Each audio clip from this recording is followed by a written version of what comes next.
The difference between being good and being the best in the world, that difference is just a little bit. And part of that little bit for me is being able to bridle my tongue and speak life and encouragement and confidence into my situation when times get hard. Now, it can be as simple as this. Don't overcomplicate this, by the way. It can be as simple as this. And I use this now in ultra running. In SEAL training, we do an evolution called Hell Week, where you stay up for 6 nights and 5 days, no sleep. You run over 200 miles with a boat on your head. You're surf tortured constantly. You're in the water. You're exhausted. It never stops. They have to keep beating you or you will fall asleep. So it's very extreme. And I would say something as simple as when I was extremely exhausted and I thought I couldn't go another inch, I would say out loud to myself, I never get tired. I never get tired. It's literally as simple as that.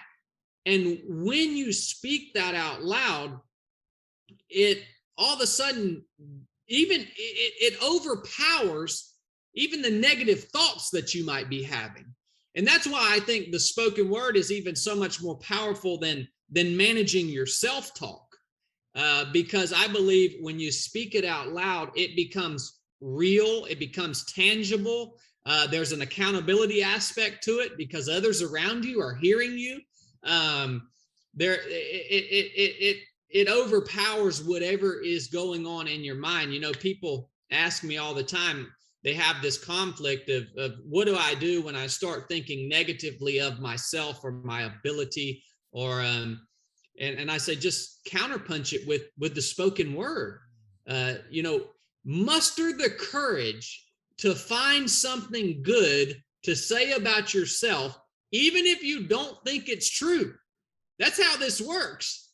You don't even necessarily have to believe it. You just got to have enough courage to speak that into the situation, and it will change the trajectory of whatever you are experiencing. Likewise, if you let your tongue is like your rudder, right? It steers you. So if you start using negative language and you start speaking negative things about your ability, your image, your capability, whatever it is, likewise, it will destroy you. I saw this happen in SEAL training. I see it happen in ultra running all the time, man.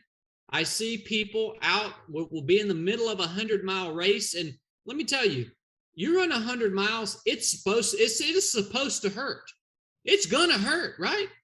And I'll come up on other runners all the time that, all they can do is complain about some ache or pain they're feeling in their legs. And those are the runners that never make it to the finish line.